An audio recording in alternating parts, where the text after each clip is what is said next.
Segundo livro das Crônicas, capítulo 13. O reinado de Abias, de Judá. No ano 18 do reinado de Jeroboão em Israel, Abias se tornou rei de Judá e governou 3 anos em Jerusalém. A sua mãe se chamava Micaía e era filha de Uriel, da cidade de Gibeá. Houve uma guerra entre Abias e Jeroboão. Abias foi à batalha com um exército de 400.000 soldados valentes, e Jeroboão levou para a luta 800.000 soldados valentes. Abias subiu o monte Zemaraim, na região montanhosa de Efraim, e do alto do monte gritou para Jeroboão e os seus soldados: Escutem! Será que vocês não sabem que o Senhor, o Deus de Israel, fez uma aliança eterna com Davi, prometendo que ele e os seus filhos sempre seriam os reis de Israel? Mas Jeroboão, filho de Nebate, servidor de Salomão, filho de Davi, se revoltou contra o seu rei, e uns homens maus e vadios se juntaram a Jeroboão, e eles desafiaram Roboão, filho de Salomão. Roboão era jovem e tímido e não pôde resistir. Vocês são um exército enorme e têm os touros de ouro que Jeroboão fez para serem os seus deuses. Pensam que por causa disso vocês podem ir contra o poder que o Senhor Deus deu aos descendentes do rei Davi? Vocês expulsaram os sacerdotes de Deus, os descendentes de Arão e os levitas, e escolheram os seus próprios sacerdotes, como os povos pagãos fazem. Qualquer um que aparece com um touro ou 7 carneiros pode se tornar sacerdote de deuses falsos.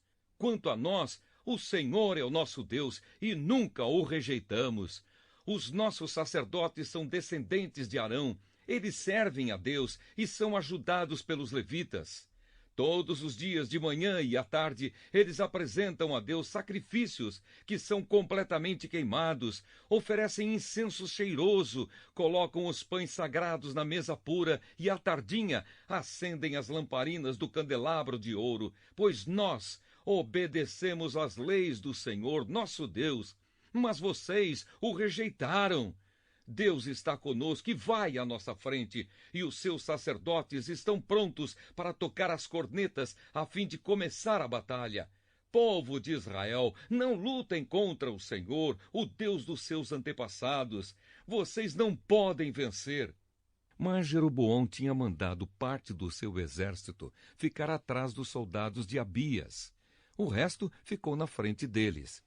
Quando os soldados de Abias olharam para trás e viram que estavam cercados pelos soldados de Jeroboão, gritaram a Deus pedindo socorro. Os sacerdotes tocaram as cornetas, os soldados de Abias gritaram, e Deus derrotou Jeroboão e o seu exército diante de Abias e o seu exército. Os soldados de Israel fugiram dos de Judá, pois Deus lhes deu a vitória. 500.000 dos soldados de Israel foram mortos por Abias e os seus soldados. Foi uma matança enorme. Assim os soldados de Israel foram derrotados, e os de Judá venceram, pois confiaram no Senhor, o Deus dos seus antepassados. Abias perseguiu Jeroboão e o resto do seu exército e conquistou as cidades de Betel, Gesana e Efrom, e os povoados que ficavam perto delas. Durante o reinado de Abias, Jeroboão nunca voltou a governar. Finalmente a ira de Deus atingiu Jeroboão e ele morreu. Abias foi ficando cada vez mais poderoso. Ele casou com 14 mulheres e foi pai de 22 filhos e 16 filhas.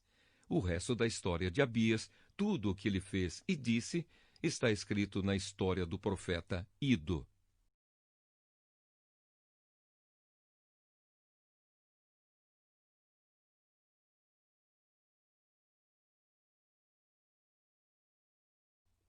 Segundo livro das Crônicas, capítulo 14. O reinado de Asa, de Judá. O rei Abias morreu e foi sepultado na cidade de Davi, e o seu filho Asa ficou no lugar dele como rei. Durante o reinado de Asa, houve 10 anos de paz na terra de Judá.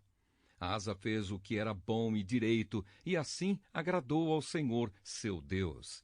Proibiu os sacrifícios nos altares dos deuses estrangeiros e os cultos nos lugares pagãos de adoração. Derrubou as colunas do deus Baal e cortou os postes da deusa Azerá. Ordenou ao povo de Judá que adorasse somente o Senhor, o Deus dos antepassados deles, e obedecesse às suas leis e mandamentos. Proibiu o culto nos lugares pagãos em todas as cidades de Judá, e destruiu os altares de incenso. E durante o seu reinado houve paz. Asa construiu muralhas e fortalezas nas cidades. E durante o seu reinado nenhum inimigo guerreou contra ele, pois o Senhor Deus fez com que houvesse paz. Asa disse ao povo de Judá: enquanto não há perigo de guerra, vamos construir nas cidades muralhas, fortalezas e portões com trancas, pois temos adorado o Senhor, nosso Deus, e temos procurado obedecer ao que Ele manda. É por isso que Ele nos tem deixado viver em paz com todos os povos vizinhos. Portanto, tudo isso foi construído e houve progresso. O rei Asa tinha um exército de 300.000 homens de Judá armados com escudos e lanças, e 280.000 homens de Benjamim, armados com escudos e arcos e flechas. Todos eram soldados valentes. Um etíope chamado Zera marchou contra Judá com um exército de 1 milhão de homens e 300 carros de guerra, e avançou até a cidade de Maressa. Asa saiu para lutar contra ele, e os dois exércitos se prepararam para a batalha no vale de Zefata, perto de Maressa. Aí Asa pediu socorro ao Senhor, seu Deus, dizendo: ó Deus, tu podes socorrer tanto os fortes como os fracos. Ajuda-nos, ó Senhor, nosso Deus, pois confiamos em ti e em teu nome e estamos aqui para lutar contra este grande exército. Tu, ó Senhor, és o nosso Deus, ninguém pode resistir ao teu poder. Quando Asa e os seus soldados atacaram, Deus derrotou os etíopes e eles fugiram, sendo perseguidos por Asa e pelo seu exército até Gerar. Todos os etíopes foram mortos, não ficou nenhum só com vida, pois foram derrotados por Deus, o Senhor, e pelo seu exército.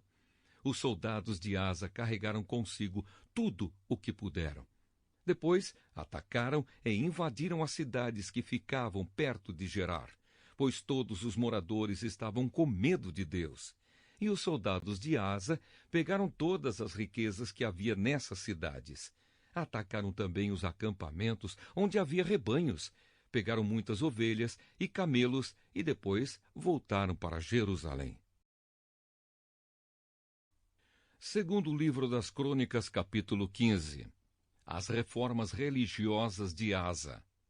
O Espírito de Deus desceu sobre Azarias, filho de Odede, e ele foi falar com Asa, e disse: Rei Asa e todo o povo de Judá e de Benjamim, escutem. O Senhor Deus está com vocês, se é que vocês estão com ele.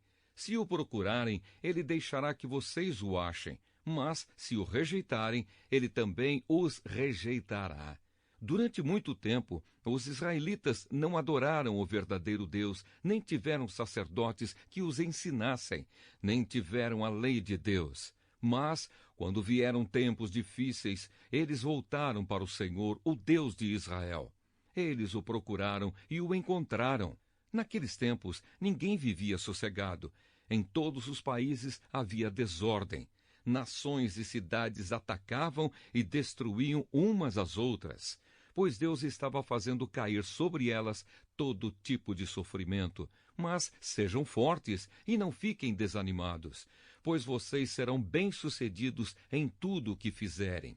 Asa ouviu essa mensagem, isto é, a profecia de Azarias, filho de Odede, e ficou cheio de coragem. Acabou com todos os ídolos nojentos que havia em Judá e em Benjamim, e também nas cidades que ele tinha conquistado na região montanhosa de Efraim, e consertou o altar do Senhor Deus, que estava no pátio em frente do templo. Depois mandou chamar todo o povo das tribos de Judá e de Benjamim, como também todas as pessoas das tribos de Efraim, de Manassés e de Simeão, que estavam morando em Judá. pois muitas pessoas dessas tribos viram que o Senhor estava com o rei Asa e por isso vieram para o seu lado. Todos eles se reuniram em Jerusalém no 3º mês do ano 15 do reinado de Asa. Naquele dia ofereceram em sacrifício ao Senhor 700 touros e 7.000 ovelhas que eles haviam tomado nas batalhas. Fizeram uma aliança com o Senhor, o Deus dos seus antepassados, prometendo adorá-lo com todo o coração e com toda a alma. Juraram também que seriam mortos todos os que não quisessem adorá-lo, tanto crianças como adultos, tanto homens como mulheres. Em voz alta, juraram a Deus, o Senhor, que seriam fiéis à aliança, e depois deram gritos de alegria e tocaram trombetas e cornetas. O povo de Judá ficou alegre por causa desse juramento que tinha feito com todo o coração. E por terem procurado o Senhor com toda boa vontade, ele deixou que o achassem e permitiu que vivessem em paz com todos os povos vizinhos. Asa também tirou a sua mãe Maacá da posição de rainha-mãe, porque ela havia mandado fazer uma figura imoral para servir como poste da deusa Aserá. Asa derrubou o ídolo, o reduziu a pó e queimou no vale do Cedron. Ele não destruiu todos os lugares pagãos de adoração, porém foi fiel a Deus toda a sua vida. Ele colocou no templo todos os objetos que o seu pai havia separado para o Senhor Deus e também os objetos de prata e de ouro que ele mesmo havia separado. E não houve mais guerra até o ano 35 do seu reinado.